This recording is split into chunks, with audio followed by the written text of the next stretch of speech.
حي على الفلاح.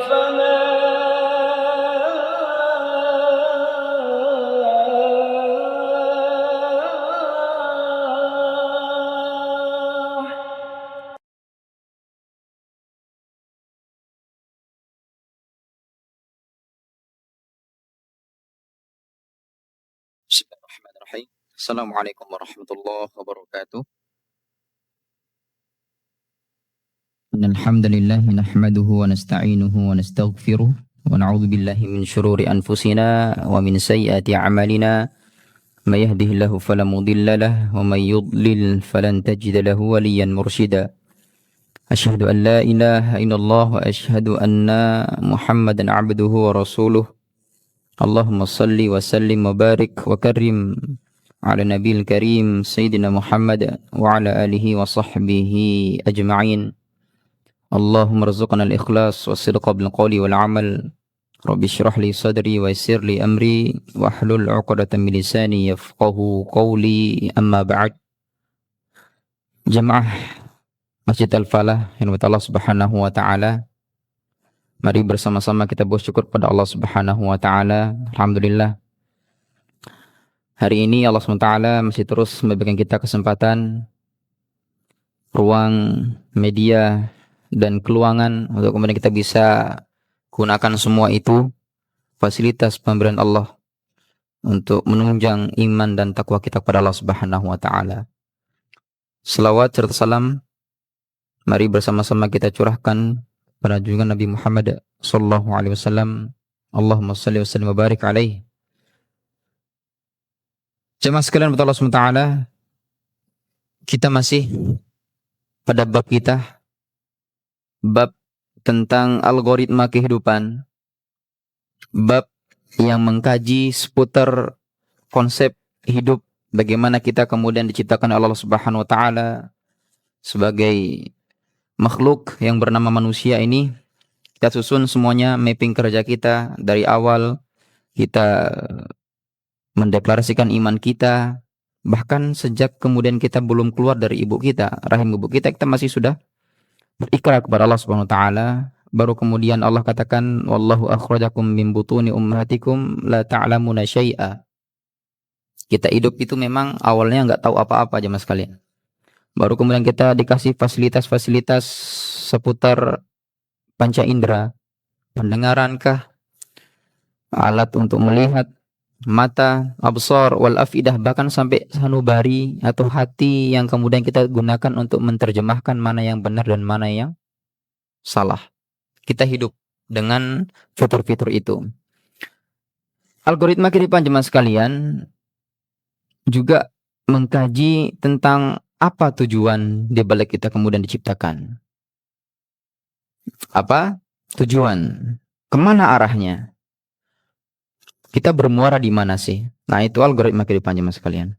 Dan subtema yang akan kita kaji pada malam hari ini adalah bagaimana sih sikap manusia terhadap kebenaran.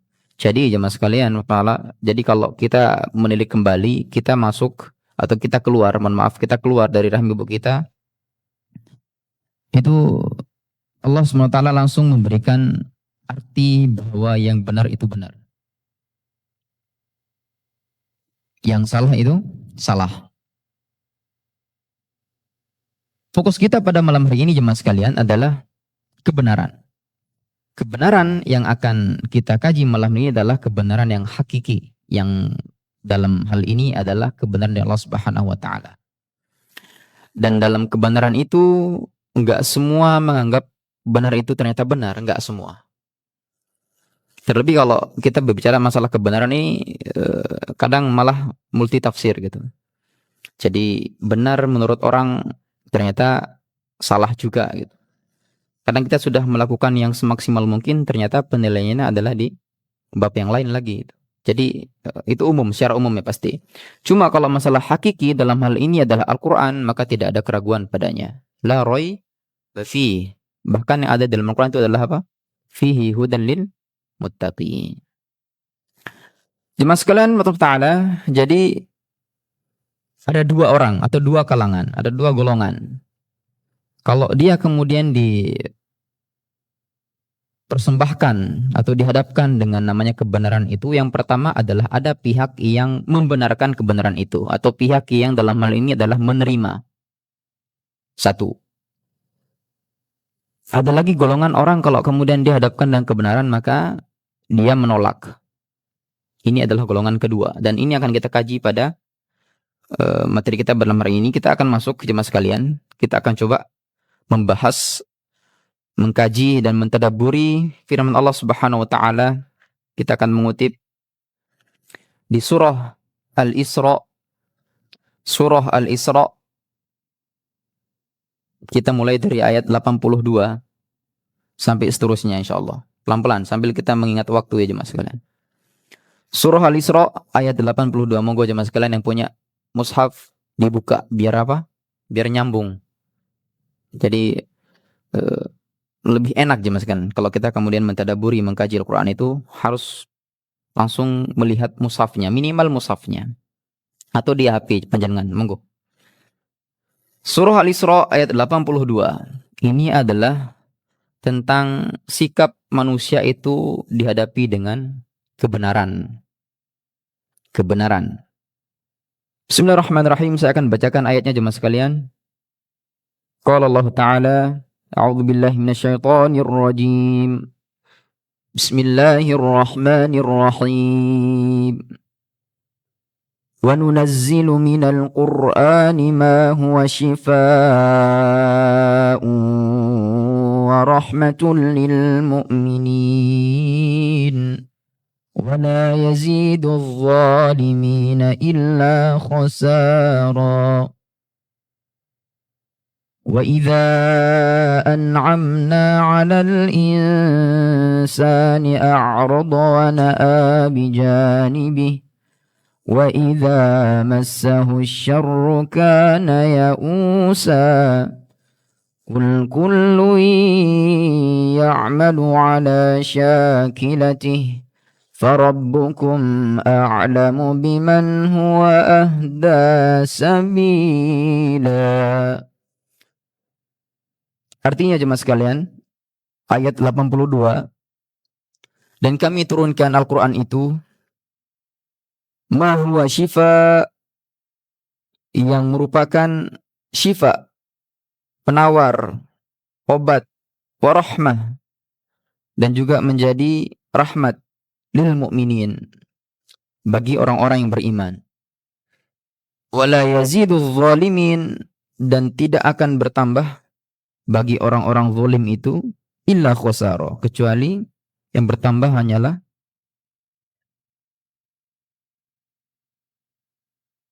ayat ke-83-nya. Artinya, dan apabila kami berikan kepada manusia a'rada, berikan apa? An'amna itu nikmat jemaah sekalian. Dan apabila kami berikan kesenangan, kenikmatan, kemewahan kepada manusia, a'rada wa na'a bijanibi. Yang pertama, sikap mereka adalah berpaling. Wa na'a bijanibi, dan menjauhkan diri dengan cara sombong. Wa idza massahu syarru kana ya'usa. Dan apabila kemudian manusia ini ditimpa dengan syar, dengan sesuatu yang jelek, kana ya'usa, dia kemudian berputus asa jemaah sekalian. Ayat berikutnya, katakanlah Muhammad, kul kullu ya'malu ala syakilatih. Semua perbuatan manusia itu berjalan sesuai dengan tabiatnya, sesuai dengan pembawaannya. Farabbukum a'lamu biman huwa ahda sabila. Dan maka Tuhanmu lah adalah a'lam, yang paling mengetahui tentang siapa dan bagi siapa hidayah itu berlaku. Jemaah sekalian Allah Subhanahu wa taala, ini ayat sekali lagi menerangkan tentang makna kebenaran. Kita sebagai manusia ini bakal menyikapi kebenaran itu. Kebenaran yang hakiki itu datang dari Allah Subhanahu wa taala. Dan dalam hal ini, poin kebenaran yang akan kita bahas adalah yang pertama, kebenaran yaitu Al-Quran itu sendiri. Kebenaran yaitu kitab suci yang Allah SWT turunkan kepada Nabi Muhammad SAW itu sendiri. Ini adalah kebenaran yang pertama. Dan kebenaran yang kedua, bahwasanya Allah Subhanahu wa taala sebagai Tuhan, sebagai ilah, sebagai zat yang mengatur segala aspek yang ada dalam hidup ini. Semuanya tanpa terkecuali. Bahkan nanti di pembahasan kita jemaah sekalian, syarr atau hal-hal yang kemudian dianggap dianggap jelek, bahaya dan rugi, itu juga sebenarnya menjadi sebuah takdir yang oleh Allah Subhanahu wa taala turunkan bagi orang-orang yang di sini, illa khosaro, atau bagi walayadz zalimin, bagi orang-orang yang zalim jemaah sekalian. Kita akan bahas nanti insyaallah. Ayat yang pertama atau dalam pembahasan kita malam hari ini adalah ayat 82. Ini menjelaskan tentang Al-Quran itu datang turun sebagai yang pertama syifa. Sebagai syifa, nggak pakai ain jemaah sekalian. Banyak orang kemudian mengatakan kalau kita berobat atau kalau ke rumah sakit atau minum ramuan-ramuan herbal itu pakai ain. Syifa gitu. Salah ya, itu pakai hamzah. Syifa. Syifaun. Jadi syifa jemaah sekalian itu artinya penawar. Kalau kita sudah mengatakan penawar, maka ada yang ditawar. Apa yang ditawar? Penyakit, virus. Ditawarnya seperti apa? Jadi virus ini jemaah sekalian kalau sudah ditawar, bukan menawar barang ya. Ditawarkan, diputihkan. Itu yang ganas tadi menjadi jinak. Virus yang bisa bikin sakit ternyata ketika dia kemudian berubah menjadi syifa, maka dia menjadi jinak. Sembuh dia. Itu syifa namanya. Sebagai syifa. Jemaah sekalian Allah Ta'ala dalam firman Allah SWT yang lain juga mengatakan syifaun lima fis sudur. Penawar atau penyembuh lima fis sudur.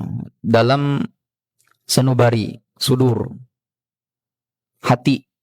Berarti ada yang sakit itu dalam hati itu.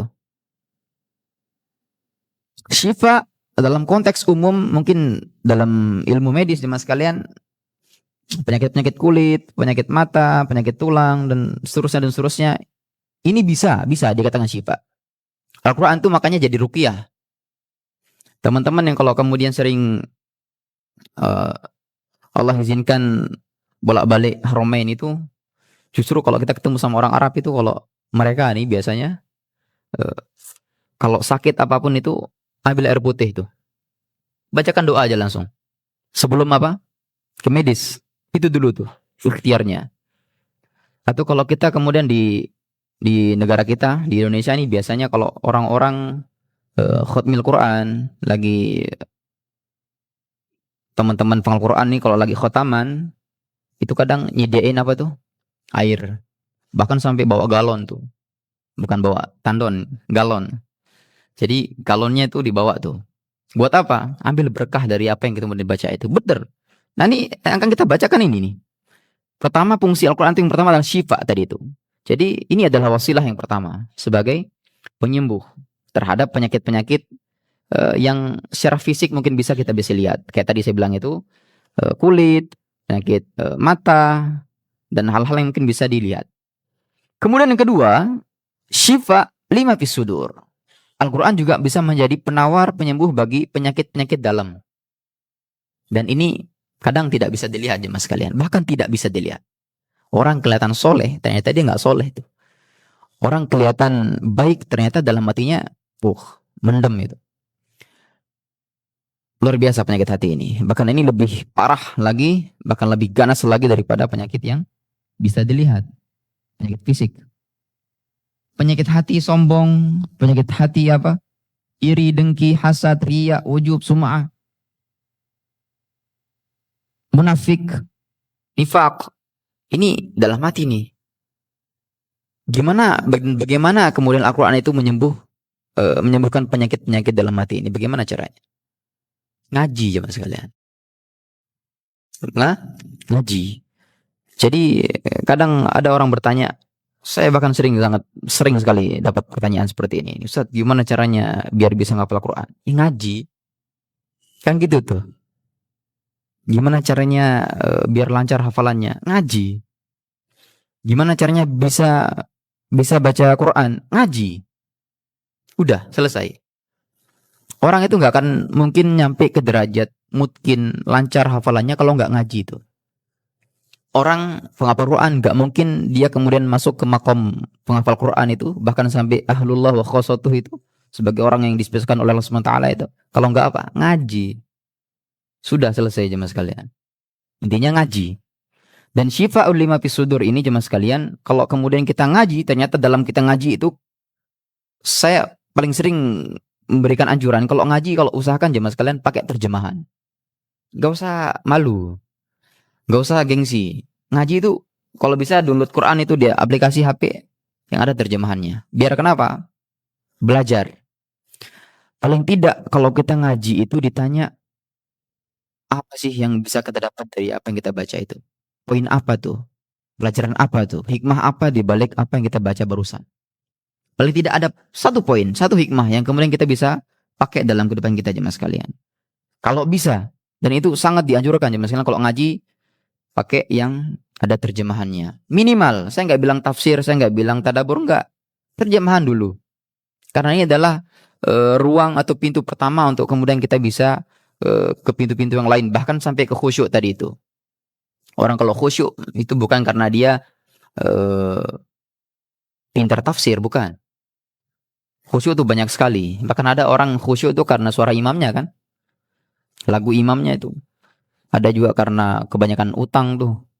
Jadi kepikiran sampai ke sholatnya. Banyak masalah. Beneran jemaah sekalian. Khusyuk tuh suasana juga mempengaruhi. Lagi hujan. Kemudian dia tahajud di pojokan. Hanya dia dan Allah saja yang tahu fenomena itu, potret itu. Dia khusyuk di situ tuh. Bisa jemaah sekalian. Apalagi kalau kemudian kita paham apa yang kemudian kita baca. Nanti teknis, kurang lebih teknis dari bagaimana Al-Quran ini memberikan sebuah obat bagi hati yang bermasalah itu adalah mengetahui, paling tidak mengetahui bahwasanya tidak ada hal yang bertambah dari orang zalim itu kecuali apa? Kerugian. Paham? Ini secara menurut orang awam ini sudah sampai sini selesai nih. Jadi nggak mungkin atau bahkan tidak perlu diterjemahkan lagi, tidak perlu bahkan ulik-ulik tafsir lagi, enggak. Dari terjemahan yang sangat umum ini, wala yazidudz zalimina illa khasara, enggak akan bertambah bagi orang zalim itu kecuali adalah kerugian bagi mereka. Ini sudah kita paham ini. Oh, ternyata kalau saya zalim ini dapat bahkan efek bagi saya sendiri kemudian hari untuk hari ini itu begini dan seterusnya. Itu tuh. Kurang lebih teknis atau metodologi Al-Quran itu sebagai penyembuh bagi orang yang membacanya. Kemudian yang kedua jemaah sekalian, sebagai warahmah. Warahmatun lil mu'minin. Rahmah itu bikin kita tenang jemaah sekalian. Makanya kan kalau kita bicara bab nikah itu kan, kalau kita kondangan kadang orang bilang samawa ya, samara ya gitu. Padahal banyak sekali itu doa-doanya. Kalau bisa doa itu jangan disingkat gitu loh. Jadi barakallah hulaka wa baraka alaika wa jama'a bainakum fi khair. Ini luar biasa indah sekali nih doa ini. Jadi enggak usah di samawa ya, samara ya. Termasuk kalau kita pakai WhatsApp itu jemaah sekalian ASS gitu. Apa tuh? Kalau bilang salam tuh apa tuh? ASS, WRWB. Padahal itu doa. Doa itu yang disingkat. Makin panjang juga pahalanya. Karena setiap apa yang kita ucapkan itu, kalau kemudian mengandung kebaikan, insya Allah itu menjadi pahala bagi orang yang mengucapkan, bagi orang yang mendengarkan. Apalagi Quran jemaah sekalian. Ya, warahmatun lil mu'minin, menjadi rahmat bagi orang-orang mukmin. Rahmat kalau kita sholat, dengar orang ngaji atau imamnya lagi baca Quran, imamnya lagi membaca untayan ayat-ayat Allah SWT, tenang. Rahmah dapat kita tuh. Dapat kita. Makanya kadang bermasalah juga kalau ada orang kemudian dengar orang ngaji itu gelisah. Itu adalah indikasi bahwa hatinya sedang bermasalah, sedang sakit tuh. Ya, warahmatun lil mu'minin. Terlebih kalau ada imam ini panjangan baca ayatnya itu gelisah makmumnya kadang-kadang tuh. Gelisah karena kepanjangan. Jadi imam juga perlu menyesuaikan dengan suasana, dengan kondisi. Kalau kemudian dia lagi sholat maghrib itu pendek atau panjang jemaah sekalian, imamnya itu baca. Sunnahnya apa? Pendek. Terlebih kalau hari Senin Kamis teman-teman ya tahu semua sudah, kalau orang puasa tuh lapar tuh kadang habis maghrib tuh cari nasi kotak tuh. Jadi itu harus disesuaikan jemaah sekalian. Biar tidak ada yang warahmatun ini benar-benar dipakai dari orang yang sudah baca Quran tadi itu. Masuk ke dalam hatinya. Wala yazidu zalimina illa khosaro. Dan tidak akan bertambah bagi orang-orang zalim itu kecuali rasa atau kerugian. Illa khosaro. Khosirun. Khosir itu orang yang merugi artinya jemaah sekalian. Itu ayat nomor 82 dari surah Al-Isra. Kemudian jemaah sekalian, ayat selanjutnya, wa idza an'amna 'alal insan, di mana Allah SWT mengatakan, dan apabila kami kemudian memberikan nikmat, memberikan kesenangan 'alal insan kepada manusia, itu responnya ada dua. Yang pertama jelek semua, responnya lagi nih, buruk semua. Jadi manusia jemaah sekalian, kalau kemudian dia ditimpakan dengan hal-hal yang dia tidak suka, kalau manusia kemudian jika dia diberikan hal-hal yang mewah, yang senang, yang bikin dia gembira, itu ada dua tuh responnya dia tuh. Kebanyakan. A'rada, satu, dia itu berpaling. Wan'a bijanibi, janib. Dan dia itu respon kesenangan itu dengan cara sombong. Nah ini. Berpaling maksudnya apa? Kembali ke setelan awal. Atau dalam surah Yunus itu, coba kita kaji. Wa idza masal insana ad-durru da'ana li janbihi aw qa'idan aw qa'ima. Apabila manusia itu ditimpakan dengan sesuatu yang jelek, dia tuh datangin Tuhannya tuh. Sesuatu yang jelek. Kalau ini sesuatu yang bagus ini, sesuatu yang baik. Kalau di surah Yunus itu Allah katakan sesuatu yang jelek, sesuatu yang buruk, maka dia orang ini datang ke Tuhannya tuh, mengadu tuh. Beribadah dengan cara apa? Au qa'idan au qa'ima.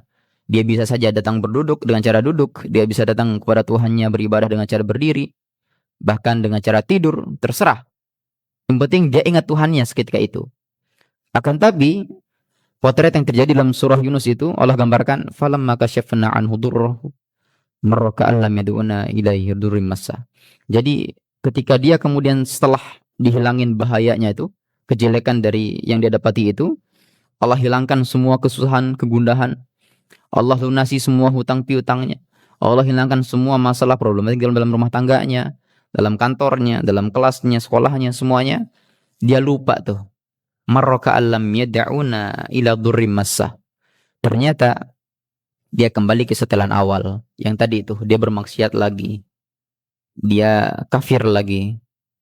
Dia berpaling lagi. A'rada wa na'a bijanibih, dan dia sombong. Dan kata Allah, kadzalika zuyyina lil musrifina ma kanu ya'malun. Dan itulah orang-orang musrif itu. Musrif ya, orang-orang buruk itu. Seolah-olah dia mengatakan perbuatannya itu adalah indah bagi dirinya.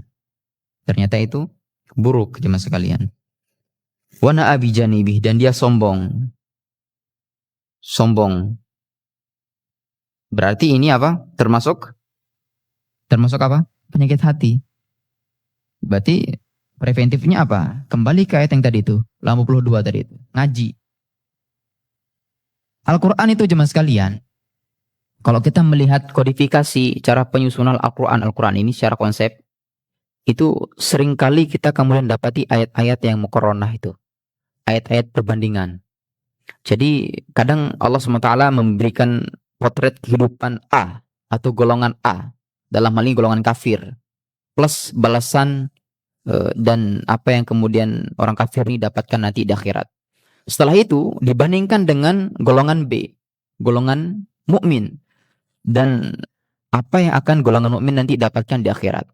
Neraka dulu, surga kemudian. Ada lagi yang surga dulu, baru neraka kemudian. Ada potret yang buruk-buruk dulu, baru kemudian potret yang kedua yang baik-baik kemudian. Kurang lebih Al-Quran itu seperti itu jemaah sekalian. Jadi seperti ayat misalkan فَأَمَّا الَّذِينَ آمَنُوا وَعَمِلُوا الصَّالِحَاتِ.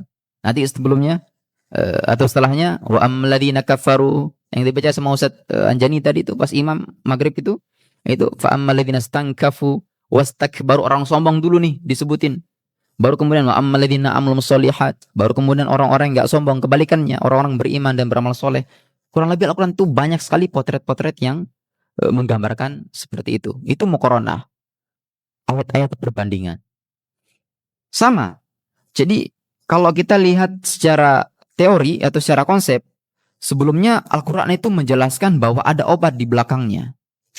Ada obat itu. Obat dari apa? Ternyata ada a'radu wa na'a bijanibi. Obat dari penyakit yang sombong ini. Al-Quran itu jemaah sekalian, bahkan sampai ke harokat, penyusunan, kodifikasi, dan seterusnya, itu mempengaruhi arti, terjemahan, bahkan tafsir, bahkan sampai asbabun nuzulnya, asbabul urutnya. Ngaruh semua jemaah sekalian.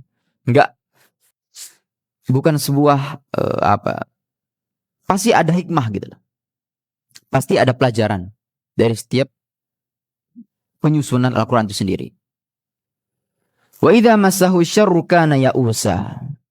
Dan apabila manusia itu ditimpa kepada kesusahan, kana ya'usa. Dia itu apa? Berputus asa. Ya'usa. Atau dalam surah Al-Ma'arij itu Allah katakan, innal insana khuliqa halu'a. Jadi manusia itu diciptakan juga tabiatnya adalah apa? Halu'a. Halu'a itu suka berkeluh kesah. Berkeluh kesah.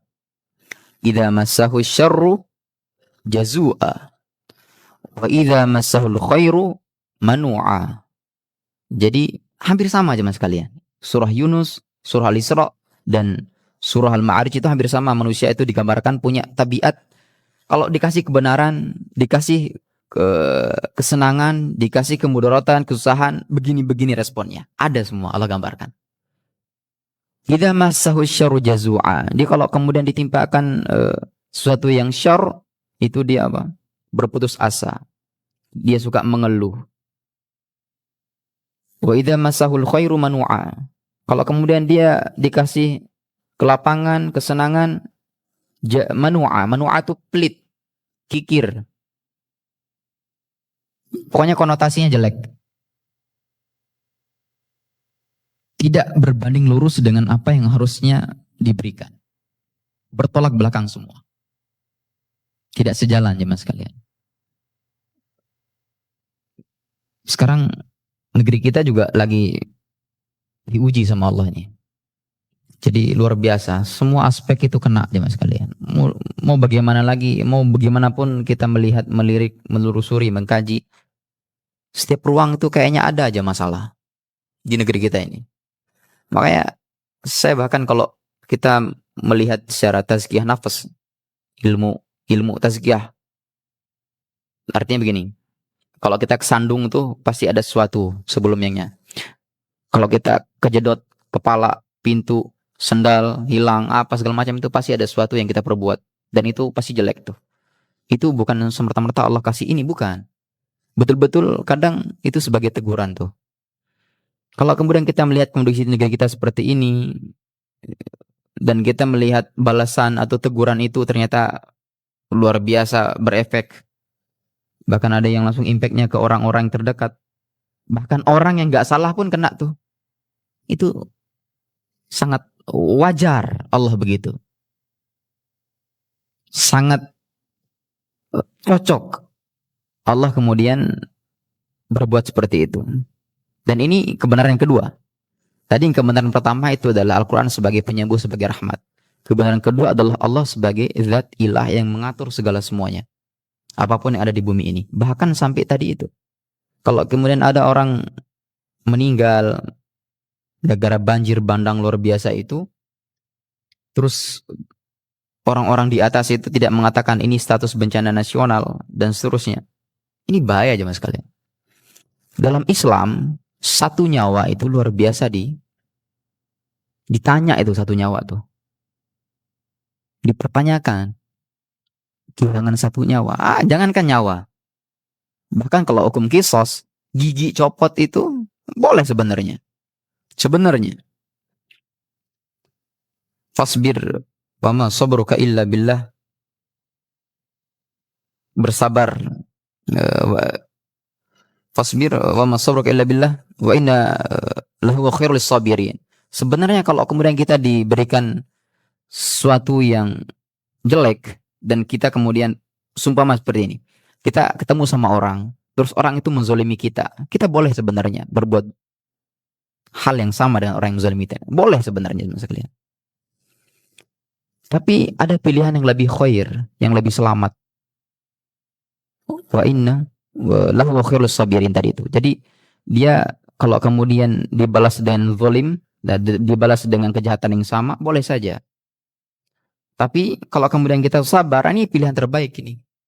Tapi kalau dalam hal ini jemaah sekalian, kita punya bencana, tidak ada aksi setelah itu, atau bahkan kurang perhatian, ini bahaya, karena ini nyawa. Ya, nyawa, berapa banyak itu? Kita tidak mengatakan angkanya, tapi kepedulian, rasa kita sebagai seorang manusia itu. Dan ini jelek, hal-hal yang jelek, nggak semua orang suka. Saya lihat itu luar biasa jemaah sekalian. Orang kehilangan rumah, mobil, pasangan, anak, saudara. Jelek ini, nggak semua orang suka potret ini. Tapi ini adalah kuasa Allah Subhanahu wa taala. Innallaha ala kulli syai'in qadir. Terserah Allah Subhanahu wa taala. Pasti yang paling penting adalah ada pelajaran di balik ini semua. Sebagai manusia, preventif yang sebenarnya kita bisa lakukan sejak dini adalah memelihara bumi Allah ini. Apapun itu jemaah sekalian. Allahu khalaqa kulla dabbah mimma.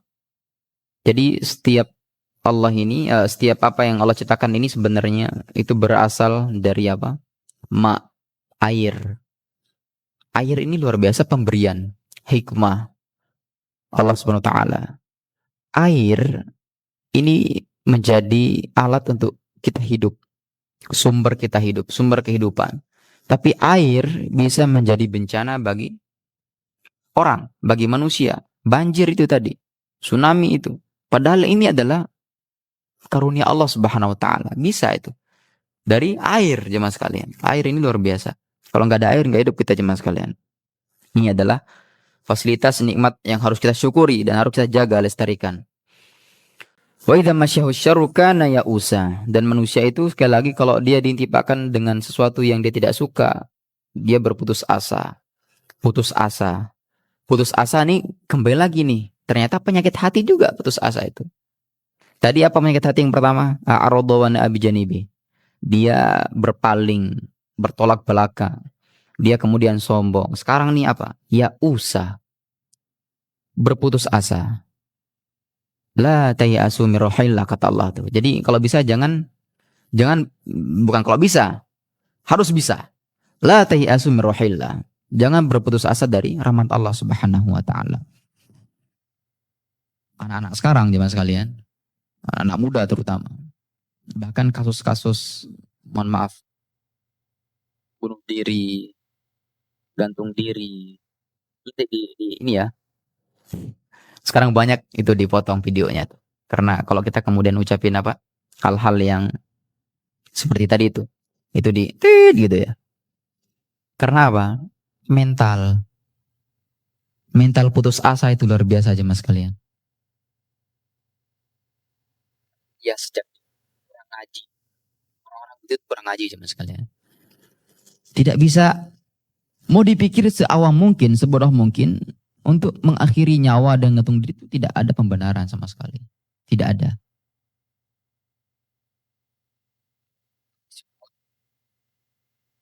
Wah, enak ngomong begitu tadi. Bukan, saya bukan enak ngomong begitu. Memang itu konsep, mas kalian. Konsep semuanya. Makanya kita bahas algoritma kehidupan itu seperti itu. Biar kita tahu arah di balik peristiwa hari ini itu. Biar kita tahu ternyata ada hal yang Allah siapkan bagi yang pertama orang yang sabar dalam menjalaninya. Allah sudah siapkan ganjaran bagi orang yang kufur terhadap pemberiannya hari ini. Ada semua tuh. Konsep sekali lagi nih jemaah sekalian. Kana ya usah, suka berputus asa. Kalau dia suka ngomong jelek, toksik, suka ngamuan, marah-marah, itu juga sebenarnya ya usaha termasuk tuh orang yang berputus asa. Karena kenapa? Biasanya orang-orang begitu tuh terdorong kondisi hati, marah-marah terus. Bukan karena dia nggak pengen marah, enggak. Karena memang situasi kondisi hatinya dalam keadaan sakit. Ngomong toksik, dikit-dikit suara kotor, omongan kotor, dan ini kadang secara spontanitas langsung aja keluar. Kenapa? Itu menggambarkan kondisi hati. Kita akan lihat jawabannya nanti setelah ini. Kita masuk ke ayat ke-83. Kul. Katakanlah Muhammad, kullu ya'malu ala syakilati. Semua perbuatan manusia itu ternyata berjalan sesuai dengan tabiatnya, sesuai dengan pembawaannya. Tabiat itu apa sih? Apa sih tabiat itu?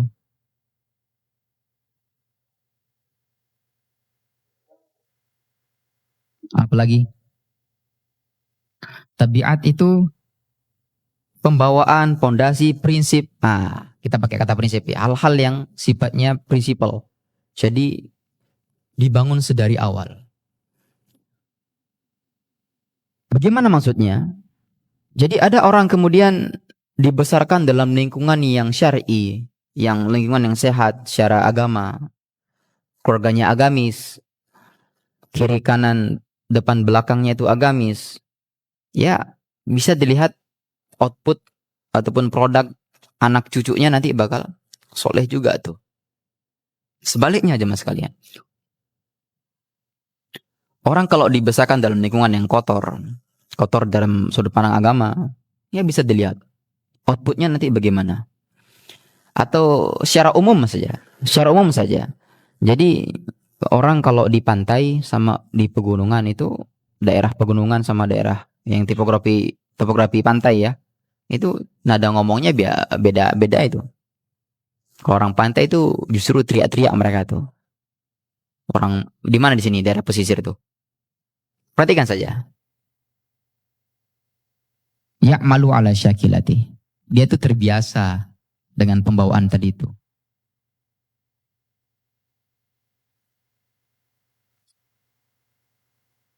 Ribut, angin laut itu kencang zaman sekalian. Jadi ya harus ngomong kencang juga tuh. Jadi beda dengan orang-orang di pegunungan yang mungkin sepi, mungkin suara jangkrik pun atau bahkan semut menguap itu kedengeran itu cuma sekalian. Karena kenapa? Ini adalah melihat dari topografinya, dari susunan daerah. Orang-orang yang berada di lereng atau di dalam kota, riwah juga dalam kota tuh, karena mobilnya tinggi di sana tuh. Pasti ya di Surabaya ini saja. Saya bukan orang Surabaya. Pas pertama impresi saya di Surabaya ini, kenceng-kenceng juga ngomongnya orang Surabaya nih. Kayak nyolot-nyolot gitu. Saya perhatikan, saya coba mempelajari di lampu merah tuh kan orang Surabaya riuh-riuh ya, apa kesusu. Dikit-dikit itu pengen cepat gitu, sat-sat. Saya melihat hal-hal seperti ini memang ternyata wajar saja. Karena padat. Gimana? Padat gitu. Nggak cocok saya. Iya. Jadi padat sekali Surabaya ini. Di lampu merah ada orang pengen terobos lampu merah. Ya, saya lihat wajar. Panas, riuh, padat, macet. Apalagi kalau di Gedangan itu. Hujan sedikit, banjir. Langsung itu ya hal-hal yang sudah lumrah di Surabaya. Hujan sedikit cuma gerimis saja tiba-tiba macet itu lumrah. Maka hal-hal yang receh ini, hal sesimpel ini, sederhana ini, itu bahkan menjadi membentuk karakter kita ternyata. Kullu ya'malu ala syakilati. Ternyata tindakan, ucapan semua manusia itu sesuai dengan tabiatnya, sesuai dengan hal yang prinsip tadi itu.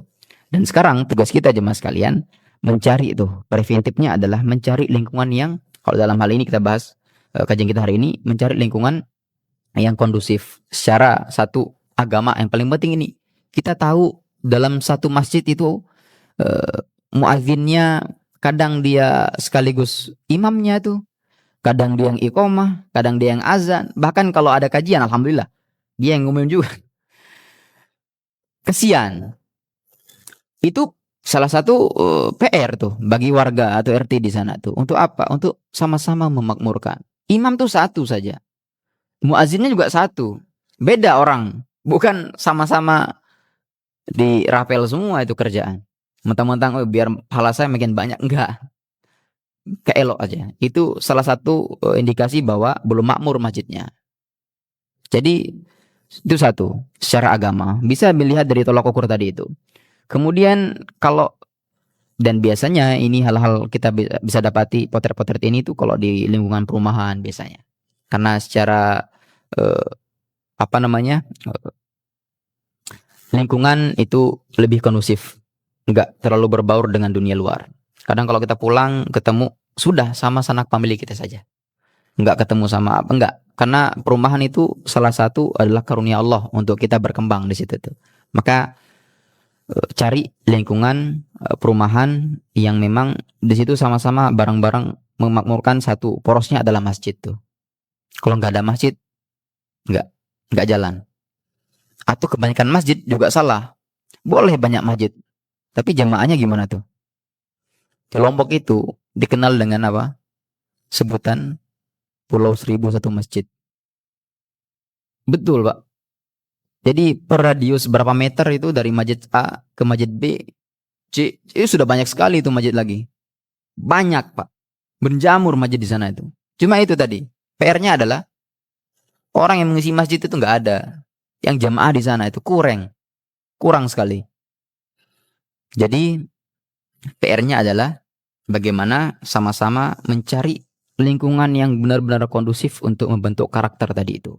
Supaya apa? Nah, ini lagi nih jawaban Allah Subhanahu wa taala di sini. Supaya apa? Farabbukum a'lamu biman huwa ahda sabila. Biar Tuhan tahu itu sebenarnya. Tuhan Allah Subhanahu wa taala itu a'lam, yang paling mengetahui terhadap orang-orang yang punya effort buat mengambil hidayah tadi itu. Orang-orang yang punya kemampuan, yang punya kesungguhan, yang punya gerak untuk apa? Mengambil hidayah tadi itu. Farabbukum a'lamu biman huwa ahda sabila. Dan Tuhanmu lah yang paling mengetahui terhadap orang yang harusnya dapat hidayah. Harus ada apa? Kesungguhan, kemauan, gerak. Ini yang paling penting jemaah sekalian. Enggak, kita tuh tidak menunggu hidayah itu datang. Gerak. Kan saya sering sekali sampaikan. Kenapa kok orang-orang kafir itu masih kafir hari ini? Sebenarnya kalau melihat dari teori hidayah itu, takdir itu Allah yang menentukan. Betul. Tapi harus ada apa? Effort. Kurang lebih analoginya seperti ini jemaah sekalian. Hidayah itu seperti sinyal wifi. Nah ini nih Al-Falah nih. Ruang Al-Falah ini punya sinyal wifi yang free itu. Tinggal siapa aja yang mau login. Betul kan? Kurang lebih seperti itu saudaranya. Tapi ternyata banyak yang pakai kuota sendiri. Pakai data internet sendiri. Banyak seperti itu. Akhirnya dia kemudian tersesat. Akses ke yang lain-lain. Kurang lebih itu seperti itu jemaah sekalian. Allah itu sudah memberikan segalanya. Rasul ada, kitab suci ada, panduan hidup, hukum fikih, usul fikihnya ada semua. Tinggal kita tuh mau pakai apa. Maka jangan heran. Orang-orang kafir disebut orang enggan, orang yang menutupi diri. Kan gitu tuh. Orang kafir tuh maknanya tuh kufur, kafaro. Apa? Menutup diri. Enggan untuk membuka diri, enggan untuk mengambil sinyal tadi itu. Padahal sudah ada aja mas sekalian. Maka bersyukur kita sebagai mukmin hari ini Allah masih memberikan kita iman, Islam, hidayah, taufik dan inayahnya insyaallah.